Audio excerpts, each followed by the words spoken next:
Vamos abrir nossas Bíblias em Atos capítulo 12, versículos 1 a 25. Atos capítulo 12.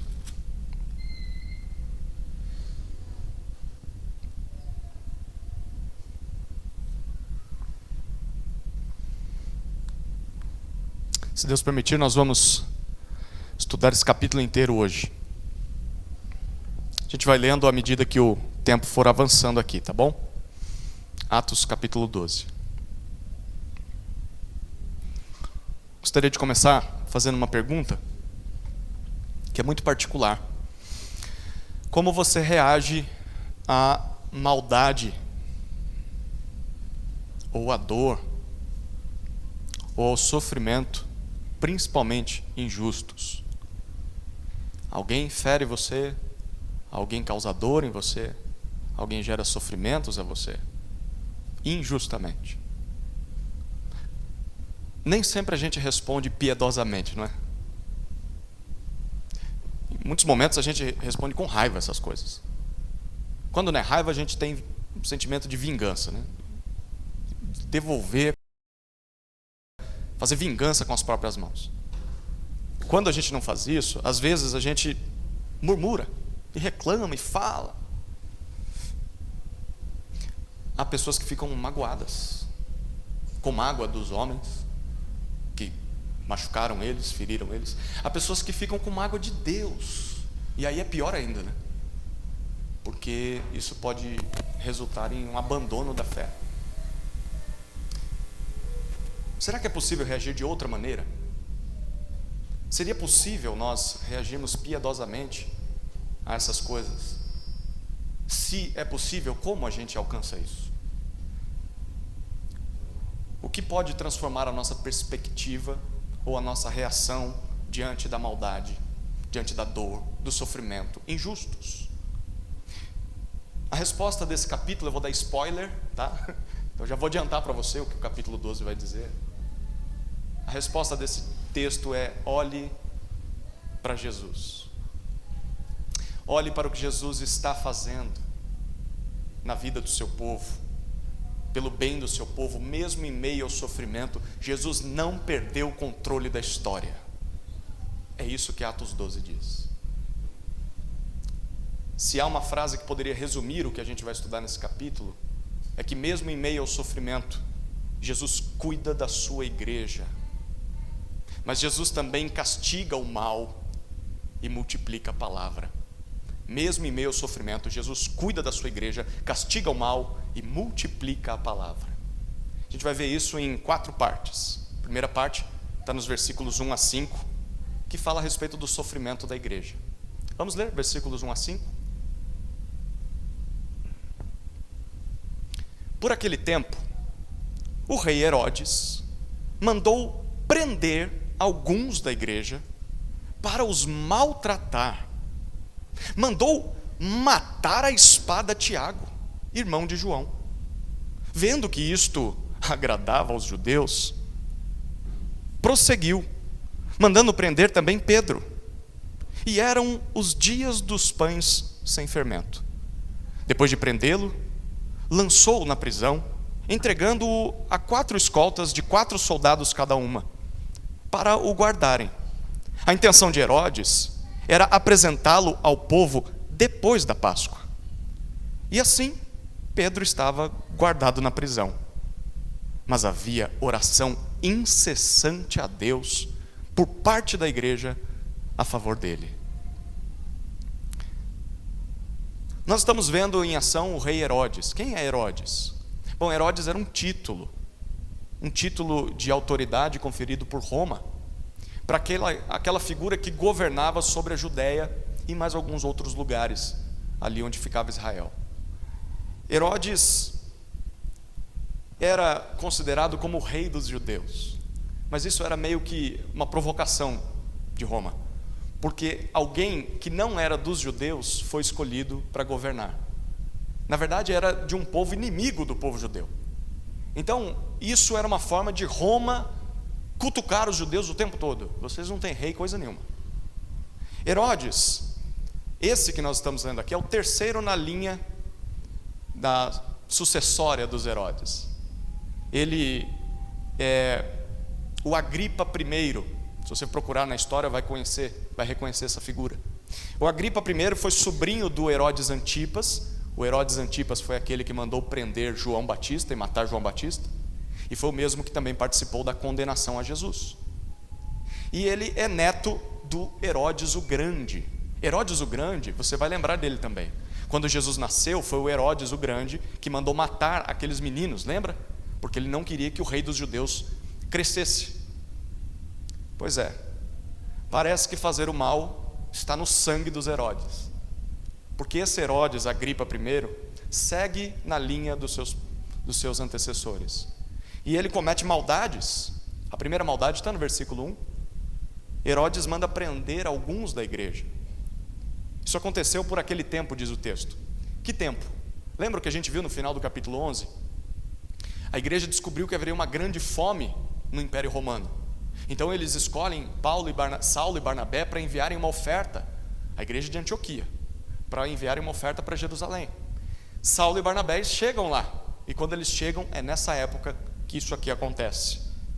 E como se não bastasse o povo de Deus em Jerusalém sofrer pela fome, pela falta de recursos, agora o povo começa a ser perseguido por causa de Herodes. E o texto diz que não tem nenhum motivo legítimo. O finalzinho do versículo 1 diz que ele fez isso para os maltratar, só para fazer eles sofrerem. Queridos, nesse mundo quebrado pelo pecado, nós somos suscetíveis ao sofrimento, não somos? A necessidades, a fome, a prisão injusta, aos maus tratos nas mãos de pessoas más, gente poderosa que maltrata o povo de Deus. Somos suscetíveis até à morte. Ser crente em Jesus não livra a gente dessas coisas. Ser crente em Jesus não protege a gente de sofrimento. Ser crente em Jesus não imuniza a gente. Então, nós não deveríamos acreditar no contrário, porque tem gente que diz o contrário, né? Se você é crente, nada vai te acontecer de ruim. Você não vai ficar doente, tudo vai bem com você. Não parece que isso está acontecendo com essa igreja. Não é assim que funcionam as coisas. A segunda maldade de Herodes está no versículo 2. Herodes manda matar Tiago. Essa não é a primeira vez que alguém que crê em Jesus morre. Lá no capítulo 7 a gente viu que Estevão morreu, apedrejado. Mas Estevão não era assim um apóstolo. Essa é a primeira vez que um apóstolo de Cristo, um dos 12, morre. Tiago é irmão de João. Lembra dos filhos de Zebedeu? Os filhos do trovão? Pois é, esse Tiago. Eles eram pescadores antes de Jesus chamá-los. Se tornaram seguidores fiéis de Jesus, se tornaram pregadores da palavra. Tiago provavelmente era um dos líderes, certamente era um dos líderes na igreja, apesar de não aparecer tanto na história. E cruelmente o texto diz que Herodes o executa à espada. Decapitação, era assim que se significava a espada de Roma. Herodes tinha o direito de fazer isso. A terceira maldade está nos versículos 3 e 4. Herodes manda prender Pedro. Ele percebe que perseguir, prender, torturar e até matar os cristãos, especialmente os seus líderes, agradava aos judeus, que não criam em Jesus como seu Messias. Então, ele manda prender Pedro também. E Pedro é o líder mais conhecido, mais importante. A gente tem lido muito sobre ele. Deus está usando Pedro. Então Herodes percebe: os judeus gostaram, vou fazer isso com o mais importante. Ele tinha a intenção de apresentar Pedro depois da festa da Páscoa, muito semelhante com o que aconteceu com Jesus. Jesus foi apresentado ao povo durante a festa da Páscoa. Herodes quer depois. Certamente quer matar Pedro, quer fazer um espetáculo. Isso aqui ensina para a gente que nem mesmo os líderes da igreja estão isentos de sofrer por Jesus. Na verdade, eu vou contar um segredo: os líderes sempre serão os mais visados, tá? Sempre vai sobrar para os líderes. Os inimigos de Deus, os inimigos do povo de Deus, querem derrubar os líderes. Por quê? Jesus explicou isso, lembra? Quando Jesus está pregando, Mateus 26:31,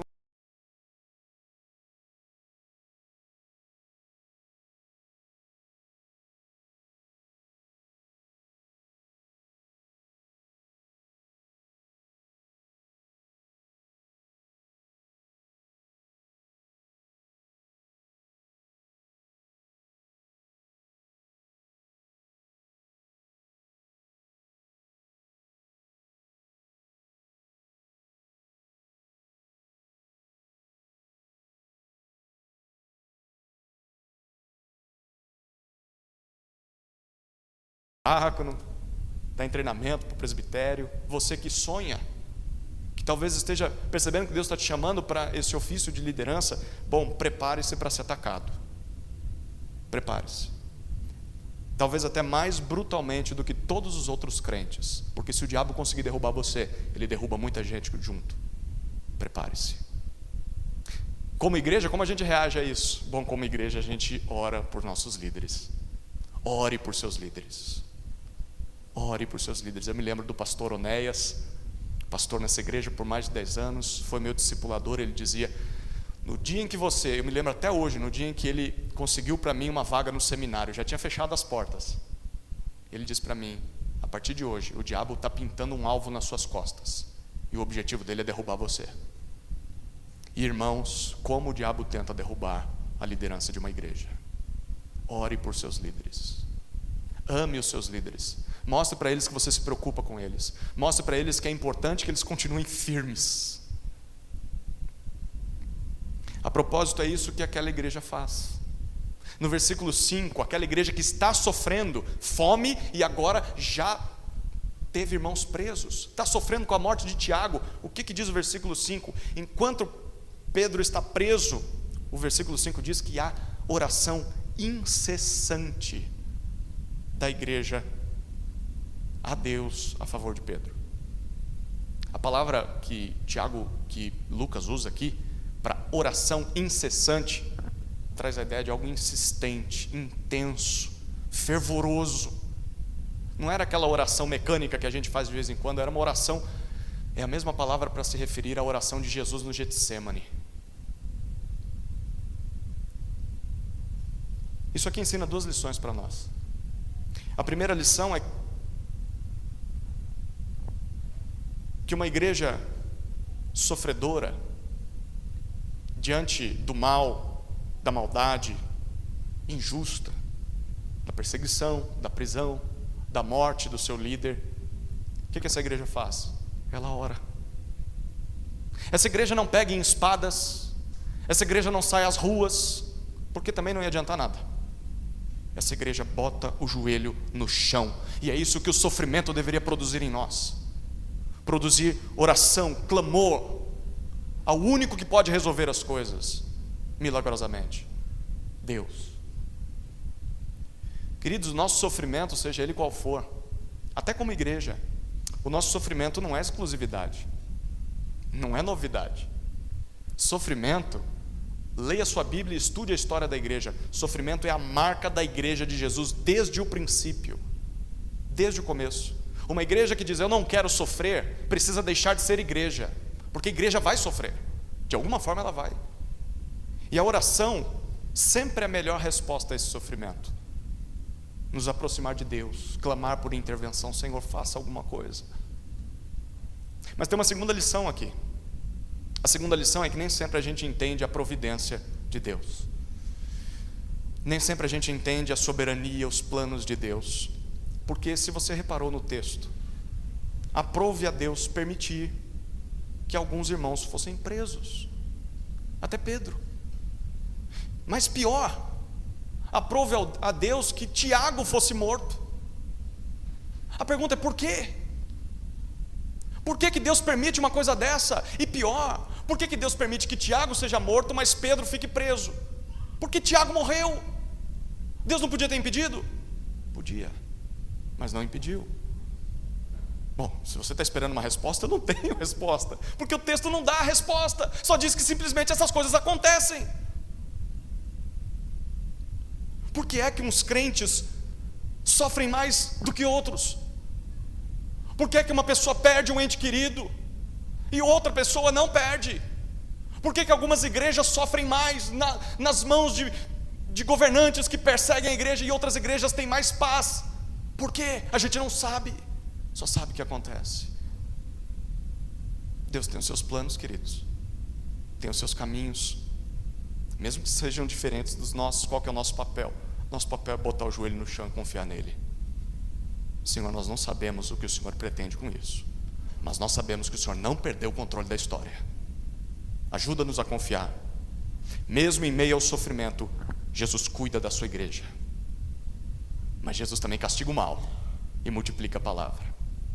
A segunda parte do texto, o cuidado de Jesus. A gente viu o sofrimento da igreja, agora o cuidado de Jesus. E a gente vai ler aos pouquinhos aqui, porque o texto é um pouco mais comprido. Esse trecho do versículo 6 até o versículo 17 se divide em duas cenas. A primeira cena está nos versículos 6 a 12, que nos mostra que um anjo mandado pelo Senhor liberta Pedro da prisão. Olha o que diz o texto, 6 até 12.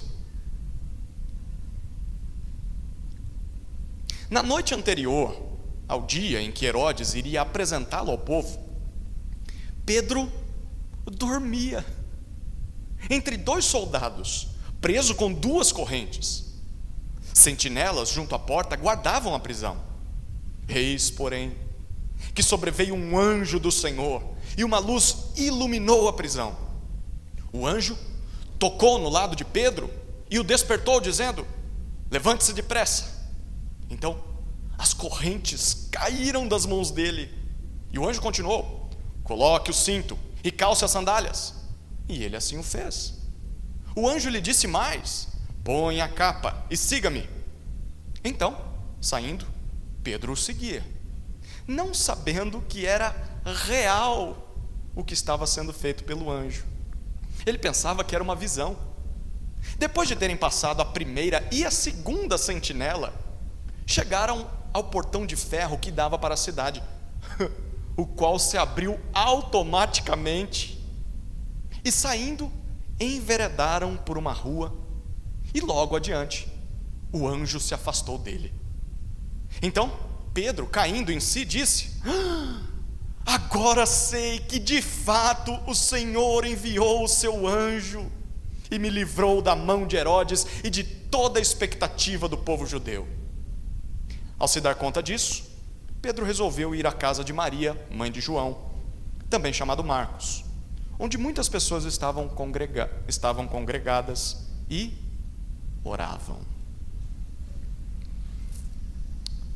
Horas antes de Herodes cumprir aquele seu plano macabro de apresentar Pedro perante a multidão e depois matá-lo, algo acontece.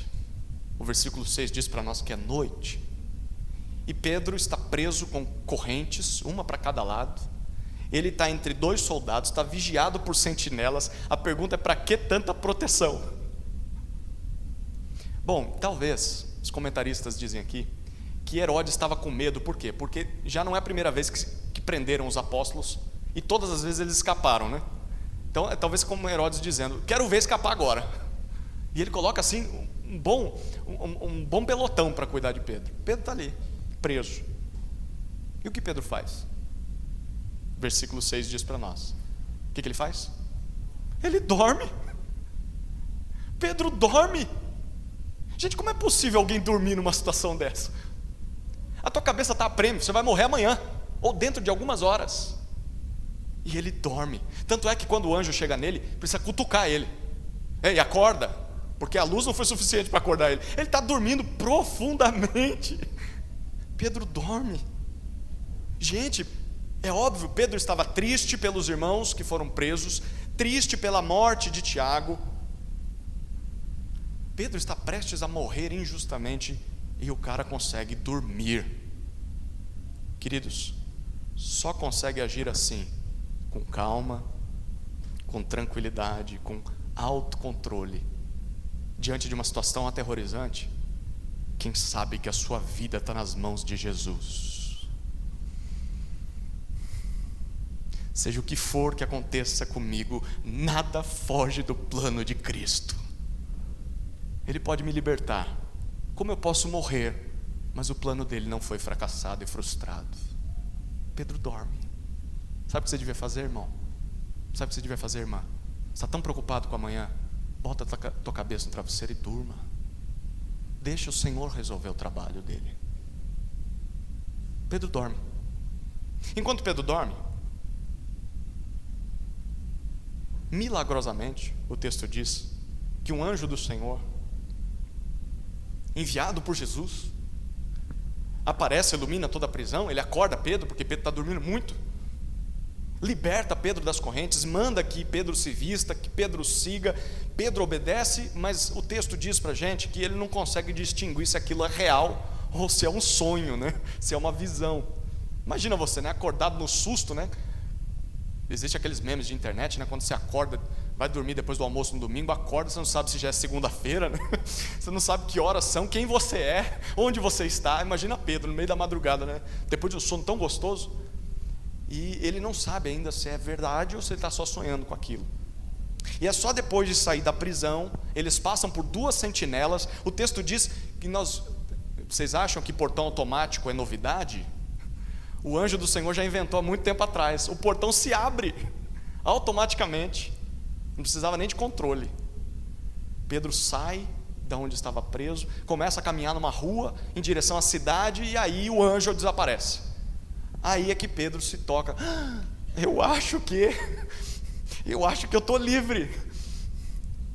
E a conclusão dele no versículo 11 é: o Senhor Jesus enviou o seu anjo para me livrar das mãos de Herodes e dos judeus. Curioso, né? E o que Pedro fazia antes disso? Dormia.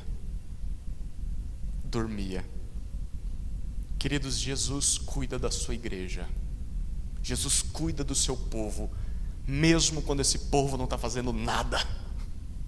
E principalmente quando está fazendo nada, quando a gente não consegue fazer nada. Não foi isso que Jesus fez no Getsemane? Orem, porque o espírito está pronto, mas a carne é fraca. Os discípulos dormiram, mas Jesus ainda cumpriu a sua missão por eles. Mesmo quando a gente deveria estar orando, mas está dormindo. Não estou falando só da sua noite, do seu dia, mas quando você devia estar na vigília e não está. Mesmo quando a igreja deveria estar orando, mas está dormindo ou fazendo qualquer outra coisa, Jesus cuida da sua igreja. Isso é para vergonha nossa, obviamente. Poderíamos estar fazendo mais. Mesmo quando nós somos incapazes de resolver os nossos problemas sozinhos, Jesus cuida da sua igreja. Ele não está morto, Jesus está vivo, está nos céus, e de lá Jesus vê os nossos sofrimentos. Não só vê os sofrimentos, mas ouve o nosso clamor, e Jesus cuida de nós, especialmente quando nós não somos capazes de fazer isso sozinhos. O que Pedro faz quando ele se dá conta de que Jesus libertou ele? No versículo 12 a gente vê. Ele vai até a casa de Maria, mãe de João, que também é chamado Marcos. Ele vai aparecer mais vezes na história. E o texto diz que lá nessa casa muitas pessoas estão reunidas em oração. É provável que essa aqui tenha sido a casa onde Jesus participou da última ceia com seus discípulos, e talvez um dos locais onde a igreja se reunia ali em Jerusalém. E eu queria te chamar a atenção para 2 detalhes aqui. O primeiro detalhe é que a primeira coisa que Pedro faz quando é liberto das cadeias é se encontrar com a igreja. Será que nós faríamos o mesmo? Diante de um milagre, diante de uma cura, de uma bênção que o Senhor faz, de um livramento, qual é a nossa primeira reação? Diante de boas notícias, será que é para a igreja que nós corremos? Para nos alegrarmos com a igreja? Para celebrarmos com o povo de Deus? Mas tem um segundo detalhe aqui. O segundo detalhe é que enquanto Pedro estava preso, o que a igreja estava fazendo? Reunida, orando. Era madrugada. Pedro passou alguns dias preso, porque o texto disse que era antes da festa da Páscoa, e Herodes iria apresentá-lo ao término da Páscoa. E aqui são horas antes desse dia acontecer. Eles passaram dias em oração por Pedro. Curioso que não foi preciso uma ordem, porque os líderes, um morreu, o outro está preso. O que o pastor quer que a gente faça? O pastor está preso. Não tem um informativo no WhatsApp. Gente, ora aí, viu? Porque a situação está difícil aqui da cadeia. Não, o líder foi preso. Não foi preciso marcar um evento, né? Vamos fazer uma reunião de oração, uma vigília assim, que não tenha fim, até que Pedro seja liberto. Não foi preciso convocar o ministério de oração da igreja. Sabe aqueles irmãos? Esses aqui tem cara que oram mais. Então a gente vai chamar eles para orarem por Pedro. E você? Não, eu vou dormir. eu não vou orar. O ministério é deles, eles que têm que orar. Não, o texto diz que a igreja está lá. A reação da igreja é: o que a gente faz? A gente ora. A gente ora, então vai todo mundo. Mesmo que não tenha programa marcado, mesmo que não tenha líder para conduzir o negócio, a gente vai orar em favor de Pedro. Será que a gente tem reagido assim quando sofre? Se reúne para orar? Quando o outro sofre, a gente faz isso. Essa primeira cena, Pedro é libertado, mas tem uma segunda cena que é quando Pedro encontra a igreja. Prepare-se, porque não é nada daquilo que a gente esperava. Olha os versículos 13 a 17. Quando ele bateu a porta da frente, uma empregada chamada Rod foi ver quem era. Reconhecendo a voz de Pedro, ficou tão alegre que nem o fez entrar, mas voltou correndo para anunciar que Pedro estava à porta. Então os outros disseram: você ficou louca. Ela, porém, persistia em afirmar que era verdade. Então disseram: é o anjo dele. Enquanto isso, Pedro continuava batendo. Quando abriram a porta, viram-no e ficaram admirados. Ele, porém, fazendo-lhes sinal com a mão para que se calassem, contou-lhes como o Senhor o tinha tirado da prisão e acrescentou: anunciem isto a Tiago e aos irmãos. E saindo, foi para outro lugar. Apesar de ser um assunto sério e tenso, né? A perseguição na vida da igreja, Lucas, que é o narrador, ele não perde o humor. E essa é uma das passagens. Tem gente que diz que Deus não tem senso de humor, né? E tem sim. Tem sim. Essa história poderia ter sido contada de outro jeito, mas foi contada do jeito que aconteceu. E mesmo na tristeza a gente consegue dar umas risadas, não consegue? Bom, que interessante essa igreja. Pedro chega, a igreja está orando, está reunida ali, e Pedro bate na porta. O texto diz que uma serva chamada Rod, que vergonha para ela, né? Está o nome dela aqui. Toda a igreja, em toda a história, vai saber que foi ela que fez isso, né? Quando a gente chegar no céu, a gente dá um abraço nela, fala: minha irmã, Lucas foi maldoso com você, né? Colocou o seu nome aqui na história. Ela vai atender a porta e ela está tão feliz. Vamos dar um desconto para a Rod, né? Ela está tão feliz que Pedro foi liberto, que ela deixa Pedro lá de fora, porque ela ouve a voz dele, sai correndo para avisar a igreja. Aí quando ela chega lá, o que a igreja faz? Aquela igreja espiritual, uma igreja saudável, madura, que está orando há dias para Pedro ser liberto da cadeia. O que a igreja faz? Não acredita. A igreja não acredita. Eles falam: você está louca, Rod, você está maluca. Aí Rod insiste. Rod fala: não, é ele mesmo. Bom, aí então eles dizem: tá bom, você não está louca, você ouviu Pedro, né? Mas é o anjo dele. Provavelmente aqui eles estão se referindo ao espírito de Pedro, que deve ter morrido e apareceu aí. Olha que doideira, que igreja. A gente fica reclamando do pessoal hoje que acredita em misticismo, né? Olhando para os astros, né? E como é que é o negócio lá de signo e tudo mais, né? E fala: essa igreja evangélica brasileira, olha de Jerusalém aqui. Eles estão acreditando num anjo ou no espírito de Pedro que morreu e está ali diante deles. Um fantasma. E são discípulos de Jesus, os apóstolos. Que história esquisita, não é? Olha, se eu fosse o escritor desse livro, eu não colocaria assim do jeito que foi, não. Pelo menos eu não contaria: ele se encontrou com a igreja e depois foi embora. Mas sabe por que Pedro coloca isso aqui, ou Lucas coloca isso aqui pra gente? Para mostrar para nós algo muito real para a vida da igreja. Desde o início, a igreja de Jesus nunca foi um grupo de grandes heróis. Quando a gente lê a Bíblia, parece que é isso. Eu nunca vou ser como esse cara. Eu nunca vou ser como essa mulher de fé. Imagina, não.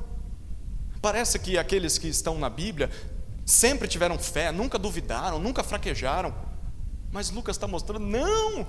A igreja de Jesus sempre foi composta de discípulos frágeis e confusos, gente que muitas vezes duvida, gente que acredita até em crendice. Essa igreja aqui está orando a Deus em favor de Pedro, para que Deus liberte Pedro da cadeia, mas eles não estavam prontos para a resposta de oração. Cuidado com as suas orações, porque Deus pode atendê-las. E aí, você vai estar pronto para lidar com Deus respondendo a oração? Deus, me dá um marido. Aí Deus apresenta o jovem lá. Senhor, eu queria diferente. Mas tem que ter essa mania. Senhor, eu quero tanto um filho. Aí o filho vem. Como é difícil ser pai, ser mãe. Não dá para pedir e voltar atrás. Não dá para devolver. Senhor, eu quero te servir. Eu me coloco à disposição, quero ser bênção no teu reino. Aí você começa a assumir as coisas e fala, não, tem que lidar com o pecado de gente. Igreja só dá dor de cabeça. Cuidado com o que você pede, porque Deus pode responder. Você vai estar pronto? A igreja não estava preparada, não.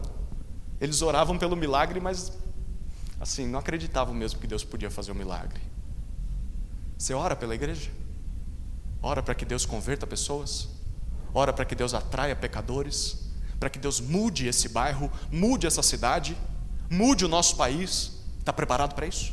Está preparado para você ser o primeiro a levantar e receber o visitante? A discipular uma pessoa que acabou de se converter? Está preparado? Porque Deus pode atender a nossa oração. Querido, se a igreja desde o começo era desse jeito, sabe o que isso significa para a gente? Que tem espaço para a gente. Tem espaço para mim e para você. Porque a gente é exatamente assim. A gente não é super-herói da fé. Mesmo nas nossas fraquezas, Jesus nos recebe.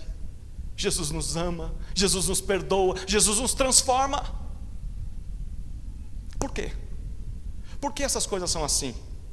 Porque a igreja de Jesus, o evangelho de Cristo, não se trata de um povo forte, um povo santo, perfeito, que salva a si mesmo.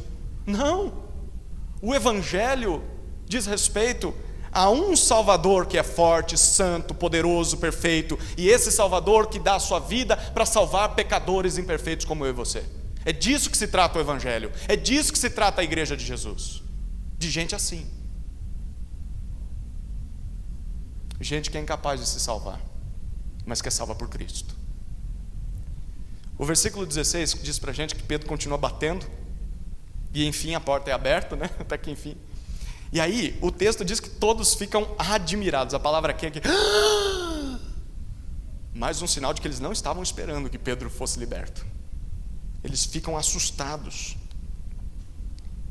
E então Pedro explica para eles. Pedro tem que mandar eles calar a boca, né?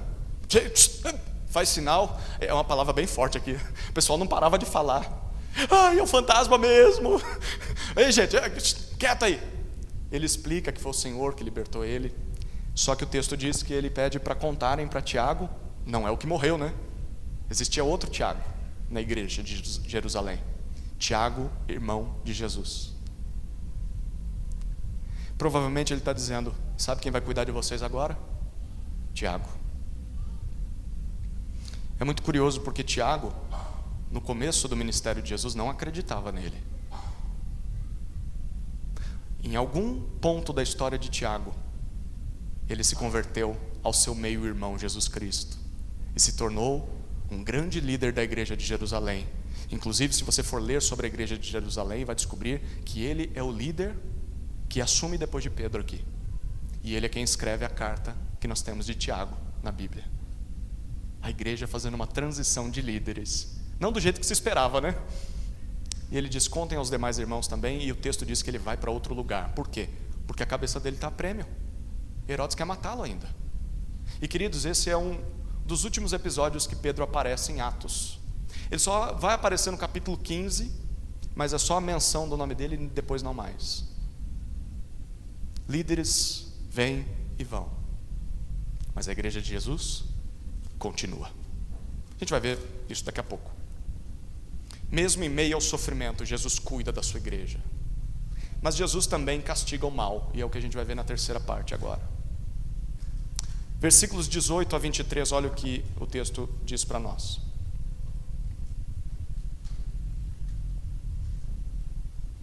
Quando amanheceu, houve grande alvoroço entre os soldados sobre o que teria acontecido com Pedro. Herodes, tendo-o procurado e não o achando, submetendo as sentinelas a interrogatório, ordenou que se aplicasse a pena de morte. E descendo da Judéia para Cesareia, Herodes passou ali algum tempo. Vamos parar por aqui, a gente já lê a sequência da história. Novamente a gente vê duas cenas, a primeira é essa aqui. Herodes mata os guardas. As maldades de Herodes continuam. Amanhece, ninguém na prisão sabe o que aconteceu. E então Herodes procura Pedro, por isso que ele fugiu. Procura Pedro, não encontra Pedro, questiona os guardas e faz o quê? Manda matar os guardas. Todos aqueles que estavam lá guardando Pedro. Essa era uma pena comum na época. Os soldados eram responsáveis com a sua vida pelos prisioneiros. Então, se o prisioneiro escapasse, você pagava com a sua vida. E Herodes, depois de fazer isso, volta para Cesareia de Filipe, que é lá no norte, porque lá também era a sua morada oficial. E Herodes volta como se nada tivesse acontecido. Ele prendeu cristãos, torturou cristãos, matou Tiago, prendeu Pedro, matou soldados, e a vida continua. Queridos, Herodes é tão cruel que mata as pessoas como se elas fossem formigas. Ele está disposto a matar inimigos, que para ele são os crentes em Jesus, mas também está disposto a matar aliados. É um homem doido, que está disposto a pisar nessas pessoas se elas não cumprem o que ele diz, ou se não satisfazem as suas expectativas, os seus desejos, os seus caprichos. Existem pessoas assim em nossos dias? Ao longo da história existiram pessoas assim? Sim ou não? Sim, sim. Pessoas que tratam os outros e maltratam os outros como se eles fossem nada. Pessoas que só pensam em si mesmas. Pergunta, você já sofreu na mão de gente assim? Você sabe como é, né? Ou pior, você é alguém assim? Você é esse tipo de pessoa? Você maltrata pessoas? Você só pensa em você? Porque se você é, sabe o que vai acontecer com gente assim? Sabe o que espera esse tipo de gente? Olha a sequência do texto, 20 a 23. Havia uma séria divergência entre Herodes e os moradores de Tiro e Sidom. Estes, porém, de comum acordo, se apresentaram a ele e, depois de obter o apoio de Blasto, que era assessor do rei, pediram paz, porque a terra deles recebia alimentos do país do rei. Em dia designado, Herodes, vestido de traje real, assentado no trono, dirigiu-lhes a palavra. E o povo gritava: é a voz de um Deus e não de um homem. No mesmo instante, um anjo do Senhor feriu Herodes, por ele não haver dado glória a Deus, e comido de vermes, morreu.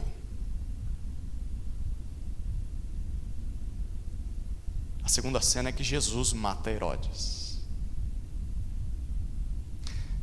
Herodes era realmente uma figura bem problemática, né? Ele tinha problema com todo mundo, e o texto diz aqui pra gente que ele mantinha um grande conflito, cheio de muita raiva, é isso que a palavra no versículo 20 significa, com os moradores de Tiro e Sidom, atual Líbano, que era ali na costa do Mediterrâneo, próximo de onde ficava o palácio dele. A pergunta é por quê? Porque a terra de Tiro e Sidom dependia de alimentos que vinham de Cesareia de Filipe, que era a terra do Herodes. Provavelmente Herodes tinha suspendido o envio de recursos por algum capricho pessoal ou por conta da fome. Lembra? Está tendo uma fome na terra? Ele tira o alimento. Na época de fome, ao invés de dar alimento para o povo, ele tira. Qualquer semelhança é mera coincidência com os nossos dias, né? Governantes que só pensam neles. E Herodes está fazendo isso. Gente, que homem complicado. Tanto é que o povo de Tiro e Sidom, eles tiveram que fazer assim um movimento político. Eles tiveram que se aproximar de Blasto, que era assessor do rei, para conseguir o apoio desse assessor, para conseguir uma conversa com o rei, para então pedir paz a Herodes. Herodes é caprichoso, Herodes é egoísta, Herodes não se preocupa com a necessidade dos outros, e o pior de tudo, Herodes é inacessível. Você não consegue chegar até Herodes. Precisa que um assessor te introduza à presença dele. Você tem que convencer o assessor. Não é triste quando a gente vê pastores e líderes fazendo a mesma coisa? Você não consegue chegar nele. Você não consegue falar com ele. E quando consegue, não posso falar o que eu penso e não posso ser sincero e transparente, porque ele é uma bomba relógio. O homem é doido, é inconstante, a gente não sabe se ele vai explodir. Ele é egoísta, só pensa nele. Esse texto está condenando líderes desse tipo. Deus nunca desejou que os líderes do seu povo, pastores, presbíteros, diáconos, agissem dessa forma, como donos, como senhores do povo de Deus. Não. O nosso trabalho não consiste em ser instável, caprichoso,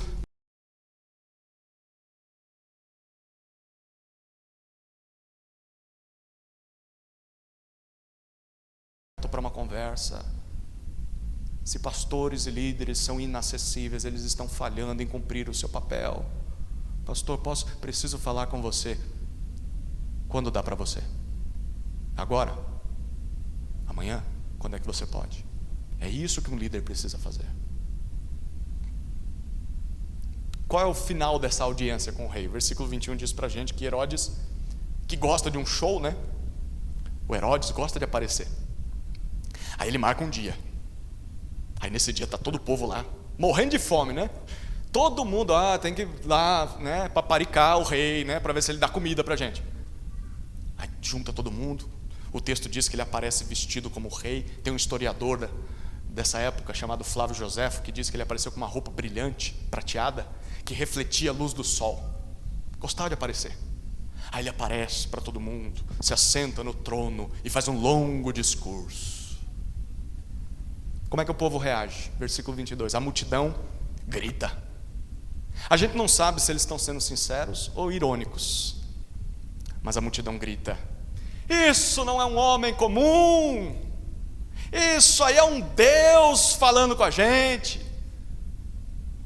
Bom, pelo menos era isso que o Herodes queria ouvir, não é?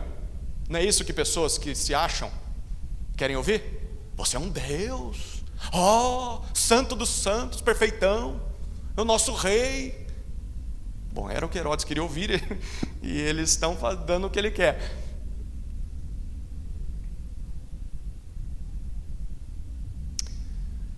Se você gosta de ser como Herodes, gosta de ser aplaudido, gosta de ter reconhecimento, olha, você precisa saber que nem sempre as pessoas vão ser sinceras com você. Talvez elas percebam isso. Sabe o que elas vão fazer? Te tratar assim. Vamos lá, olha lá, a última bolacha do pacote, a última Coca-Cola do deserto, vamos lá. Tem que adular ela, senão ela não anda. Será que é gostoso ter um relacionamento assim com as pessoas? Ninguém é sincero com você. Ninguém te ama de verdade, não. As pessoas só toleram viver com você, porque senão elas ficam sem comida. É isso mesmo que você quer? Quer ser tratado assim? Nenhum homem deveria ser tratado assim. Nem Herodes, nem eu, nem você. Inclusive no versículo 23 a gente descobre isso. No mesmo instante que Herodes foi venerado como um deus, o texto diz que um anjo do Senhor, provavelmente o mesmo que libertou Pedro da prisão, um anjo do Senhor fere o rei. E o texto diz que é uma doença mortal, porque ele tem uma morte terrível, comido de vermes, ele morre. Esse historiador, Flávio Joséfo, diz que ele morreu 5 dias depois. Então assim, na hora ele sentiu uma pontada, teve que sair de lá, e 5 dias depois foi comido vivo por vermes até morrer. Por que isso aconteceu? Lucas comenta para a gente no versículo 23. Por ele não haver dado glória a Deus. Tem um teólogo já falecido que dizia assim: só existe um Deus digno de adoração e de obediência, e esse Deus não é você. Todo aquele que deseja usurpar o lugar de Deus, ser adorado por pessoas, venerado por pessoas, vai ter de enfrentar o justo juízo de Deus, a ira de Deus, porque ninguém toma o lugar de Deus. Herodes pode servir para nós de um exemplo, de uma ilustração do que vai acontecer com todo aquele que durante a sua vida não dá glória a Deus. Todo aquele que busca tomar o lugar de Deus e quer o aplauso para si mesmo, quer a sua vontade satisfeita. Um dia haverá um grande juízo, um juízo final, e nesse juízo todo o mal praticado pelos homens vai receber o seu definitivo julgamento, a sua devida punição. Portanto, se você pratica o mal, se você é uma pessoa que não glorifica a Deus com a sua vida, e talvez você não seja uma pessoa que matou outros, mas só pelo fato de não dar glória a Deus com a sua vida, já significa que você merece julgamento. Se você faz isso, se arrependa o quanto antes que o dia do juízo chegue. Creia em Jesus para ser perdoado. Mas também, se você sofre nas mãos de pessoas assim, tem pessoas que te ferem, pessoas que te machucam, gente como Herodes, espere, confie no Senhor, porque um dia a justiça vai ser feita. Não precisa ser você não, Deus vai julgar. E o castigo vem a cavalo, comido de vermes. Mesmo em meio ao sofrimento, Jesus cuida da sua igreja e castiga o mal. Mas tem uma quarta parte. Jesus multiplica a palavra. O que a gente lê no final do texto é o avanço da palavra, versículos 24 e 25. Olha o que diz o texto. Entretanto, a palavra de Deus crescia e se multiplicava. Barnabé e Saulo, cumprida a sua missão, voltaram de Jerusalém, trazendo consigo João, também chamado Marcos. Lucas nos diz que apesar de todo esse mal que Herodes causou à igreja em Jerusalém, o texto começa com a palavrinha entretanto, contudo, porém, a palavra de Deus crescia. O termo que Lucas usa aqui é o mesmo para se referir a uma planta que você rega, aduba e ela vai crescendo, a ponto de dar frutos. A palavra não só crescia, mas se espalhava, se multiplicava, a ponto de alcançar cada vez mais pessoas. Tem 2 detalhes aqui nesse versículo 24. O primeiro detalhe é que Lucas associa a palavra de Deus com o povo de Deus, a igreja. Reparou isso? Olha, como é que pode uma simples mensagem, palavras, crescerem e se multiplicarem sozinhas? Você já viu isso acontecer? Um livro se multiplicar sozinho? Já viu isso? Não acontece. Palavras não crescem e não se multiplicam. Isso só pode acontecer se alguém estiver vivendo essas palavras e pregando essas palavras. E é isso que Lucas está dizendo para a gente. Mesmo diante da oposição, mesmo diante da perseguição, mesmo diante do sofrimento, a igreja continuou crendo no Evangelho, a igreja continuou praticando o Evangelho, a igreja continuou pregando o Evangelho e alcançando novas vidas. Então, a palavra aumentar significa que a igreja também aumenta. Ambos andam juntos, a palavra e a igreja. É por isso que você não pode ser ou não deveria ser um crente sem uma igreja. Você crê na palavra, você crê no Evangelho, você crê em Jesus, mas não quer saber do povo de Jesus. Não faz nenhum sentido, porque a palavra anda junto com a igreja. E não adianta ser uma igreja e deixar a palavra de lado. Não, vamos trazer aqui as novas filosofias, novas teorias, tudo, as novas descobertas da psicologia. Não, você precisa da palavra. Se a igreja precisa da palavra, a igreja anda junto com a palavra junto com a igreja, e nós não podemos separar essas coisas. Mas há um segundo detalhe aqui nesse versículo 24. Mesmo que haja oposição à igreja ou à palavra, nada ou ninguém é capaz de impedir o avanço da obra de Deus. Pense em quanta coisa ruim aconteceu na vida dessa igreja.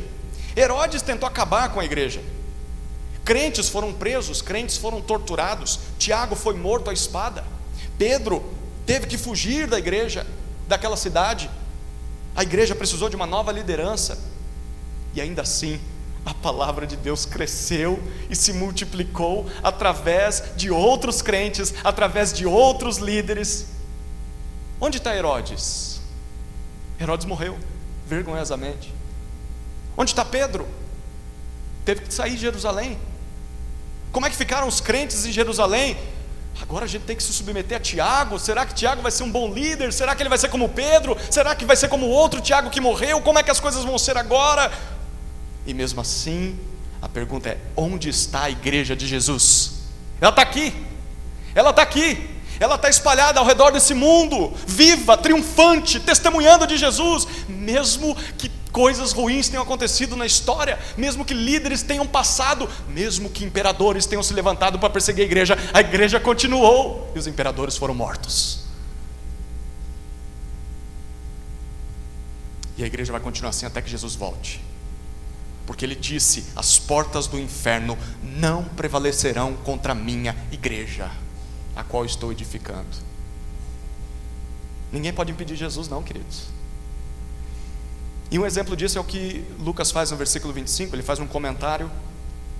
Depois de tudo isso, Barnabé e Saulo, que estavam lá em Jerusalém, presenciaram tudo isso, eles cumpriram sua missão, levaram o dinheiro para a igreja lá, e eles então voltam para Antioquia, levando um novo companheiro, João Marcos, que vai ser importante nos próximos capítulos. Venha mais vezes para você continuar vendo a história, ou leia o livro de Atos, não é só ler também. Mas mesmo depois de tudo que aconteceu à igreja, o texto ressalta para a gente que não só mais pessoas creram em Jesus lá em Jerusalém, como Barnabé e Saulo agora têm um novo companheiro missionário. A igreja está avançando, queridos. E por que isso acontece assim? Agora eu quero pedir licença para você, para que você leia um texto junto comigo que parece que quando Lucas está escrevendo esse capítulo, ele está lembrando desse texto. Isaías, capítulo 40. A gente vai terminar aqui, tá bom? Então eu prometo. Isaías, capítulo 40.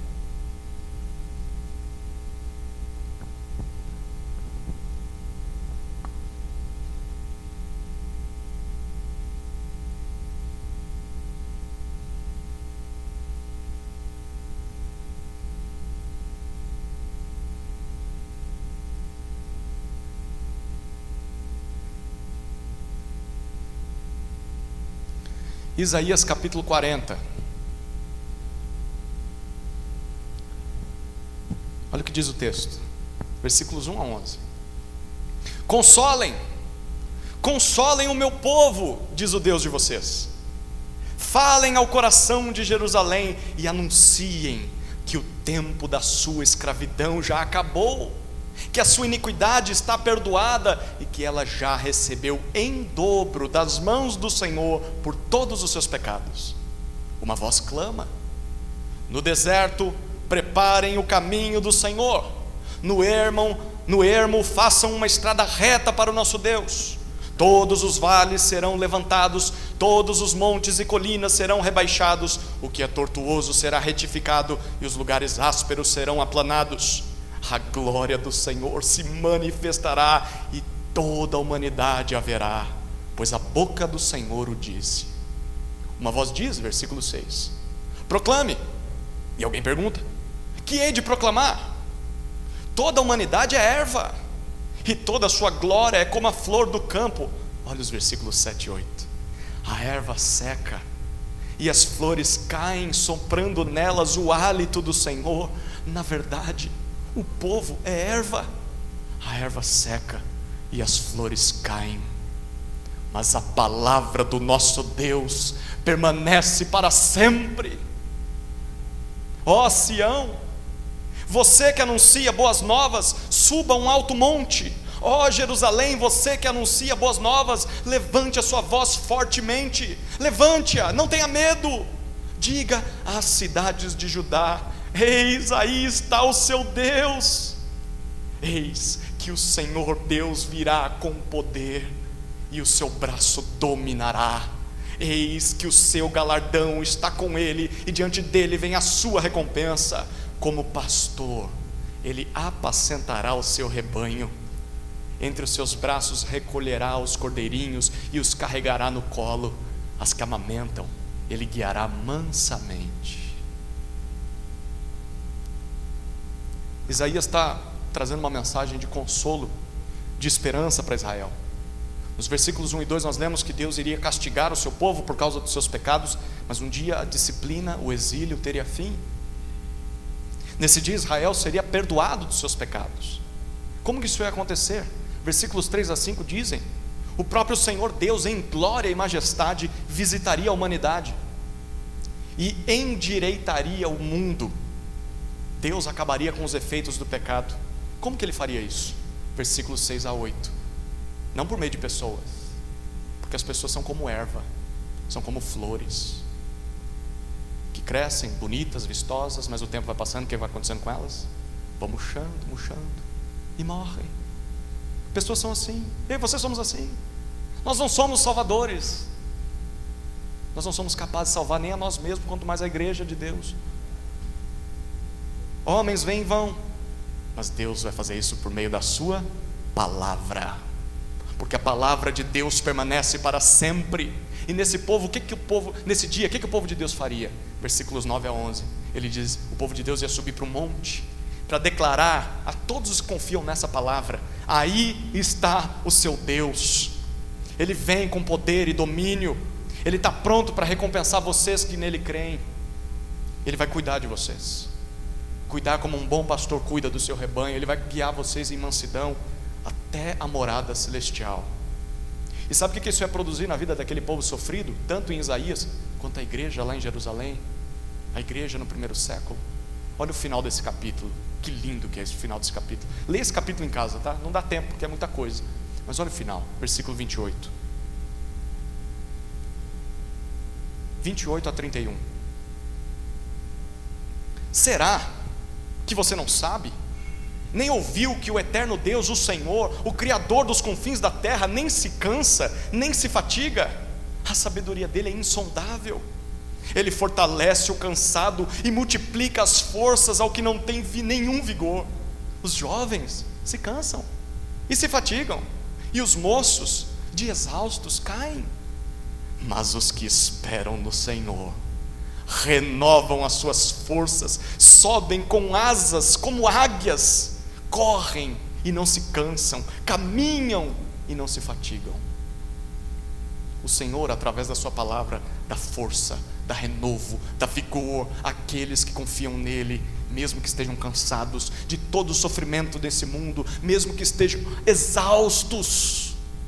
O Senhor dá vigor e vida àqueles que confiam na sua palavra. Parece que é para esse capítulo que Lucas está olhando e lembrando quando escreve para a gente Atos capítulo 12. Sim, Deus disciplinou Israel por causa dos seus pecados, eles foram para o exílio, mas enfim Deus visitou o seu povo em glória. Presencialmente ele veio visitar o seu povo para vencer de uma vez por todas o pecado, pelo poder da sua palavra, e para perdoar, salvar, fortalecer e pastorear os que creem na tua palavra, na palavra dele. E através de quem Deus fez isso? De Herodes, o rei dos judeus? Foi Herodes? Herodes não parece esse tipo de cara. Herodes era cruel, de modo nenhum. Herodes é mau, é egoísta.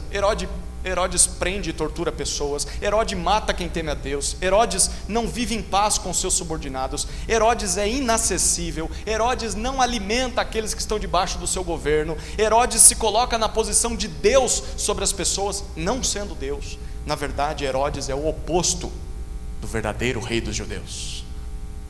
O verdadeiro rei dos judeus é aquele que cumpre todas as promessas feitas em Isaías 40, Jesus Cristo.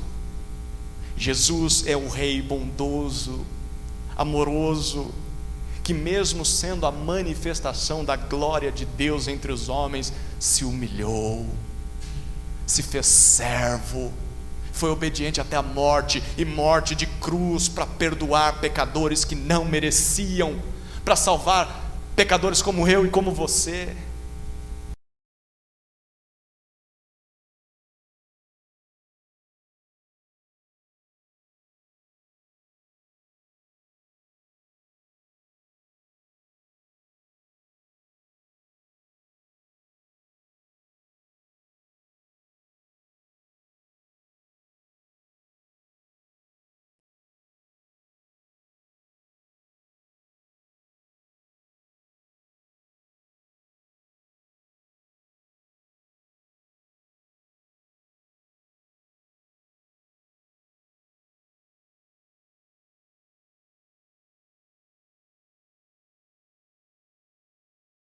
Se a gente souber disso que a gente viu hoje, e se lembrar disso, quando a maldade, a dor e o sofrimento injustos deste mundo nos atingir, certamente